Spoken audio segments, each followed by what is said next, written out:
நம்ம இன்றைக்கி அன்லெஸ்பி கிச்சனில் முருங்கைக்கீரை தொக்கு எப்படி செய்யலாங்கிறத பார்க்கலாம். வாங்க வீடியோக்குள்ளே போகலாம். முருங்கைக்கீரை தொக்குக்கு நான் ஒரு கைப்பிடி முருங்கைக்கீரைக்கு ஒரு 3 டேபிள் ஸ்பூன் துவரம்பருப்பு போட்டு நல்லா குக்கரில் ஒரு 4 விசில் விட்டு குழைய விட்டு எடுத்துருக்கேன். துவரம்பருப்பு கொஞ்சமாக போடுங்க, அப்போ தான் நல்லாயிருக்கும், இல்லைன்னா சாம்பார் மாதிரி ஆகிடும். இப்போ நான் கடாயில் எண்ணெய் விட்டுருக்கேன். இப்போ வதக்கிறதுக்கு நம்ம கொஞ்சம் சீரகம் போட்டுக்கலாம், கொஞ்சம் வெந்தயம் போட்டுக்கலாம். வெந்தயம் ரொம்ப போட்ட வேண்டாம், வாசத்துக்கு. வெந்தயம் பொரிஞ்சு வர நேரத்தில் நம்ம ஒரு பெரிய வெங்காயம் கட் பண்ணி வச்சுருக்கேன். சின்ன வெங்காயம் இருந்தால் கூட ஒரு 6-7 சின்ன வெங்காயம் போட்டுக்கோங்க, டேஸ்ட்டாக இருக்கும். நான் பெரிய வெங்காயம் போட்டுக்கிறேன்.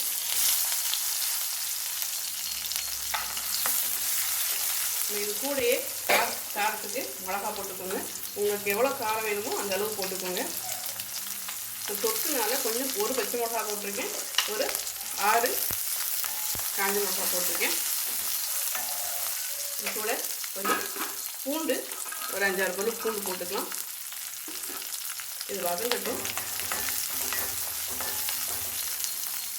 கொஞ்சம் உப்பு போட்டுடலாம் அது வதங்கிறதுக்கு.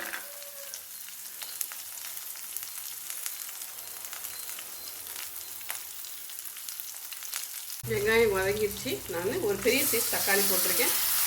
இது கூடயே கொஞ்சம் புளி போட்டுக்கலாம். அது நல்லா வதங்கட்டும். தக்காளி நல்லா சாஃப்ட் ஆகட்டும். இந்த தக்காளி நல்லா சாஃப்ட் ஆகிடுச்சு.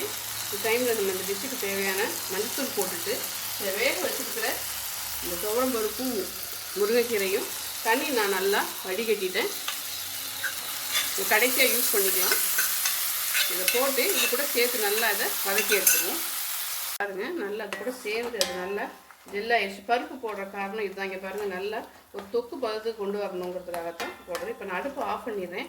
நம்ம ஆற வச்சு ஃபஸ்ட்டு நம்ம கொஞ்சமாக தண்ணி விடாமல் சுற்றி எடுத்துகிட்டு கொஞ்சமாக தண்ணி விட்டு கொஞ்சம் பேஸ்ட்டாக எடுத்துகிட்டு வந்துடலாம். பாருங்கள், நம்ம வதக்குனது எல்லாத்தையும் இது மாதிரி ஓரளவுக்கு தெரிகிற மாதிரி வச்சுக்கோங்க, அப்போ தான் தொக்கு நல்லாயிருக்கும். ரொம்ப மையாக அரைச்சிட்டிங்கன்னா நல்லா இருக்காது. இப்போ நான் கடாயில் நல்லெண்ணெய் விட்டுருக்கேன். நல்லெண்ணெய் விடுங்க, அதான் நல்லா வாசமாக இருக்கும். கடுக்கும் உளுத்த பருப்பும் போட்டுக்கலாம். பெருங்காயம் போட்டுக்கிறேன். பார்த்திங்கன்னா கொஞ்சம் சின்ன வெங்காயம் கட் பண்ணி வச்சுருக்கேன், அது போட்டுக்கிறேன். தாளிப்புக்காக ஒரே ஒரு காஞ்ச மிளகா, கருவேப்பிலை போட்டுக்கலாம். வெங்காயம் வதங்கட்டும். வெங்காயம் நல்லா வதங்கிடுச்சு. நான் இந்த டைமில் இந்த மிக்சியில் உள்ள வதக்கினதை போட்டுக்கிறேன். நல்லா அந்த வெயில் நேரத்தில் குழம்பு தான் வச்சு சாப்பிடணும்னு அவசியம் இல்லை. இது மாதிரி போட்டுட்டு நீங்கள் வெறும் சாதத்துக்கு நல்லா விட்டு சாப்பிட்டு இல்லை குழந்தைங்களுக்கு நெய் விட்டு கொடுத்தாலே சூப்பராக இருக்கும். தயிர் சாதத்துக்கு விட்டு சாப்பிட்லாம். இப்போ நம்ம கொஞ்சமாக இந்த வேக வச்சு தண்ணி விட்டு இதை கொஞ்சம் தொக்கு பதத்துக்கு ரெடி பண்ணிடலாம். பாருங்கள், நல்லா சேர்ந்து ஏற்கனவே மேலே திரண்டு வந்துட்டு பாருங்கள். இந்த தொக்கு பதத்துக்கு இருக்குது பாருங்கள்.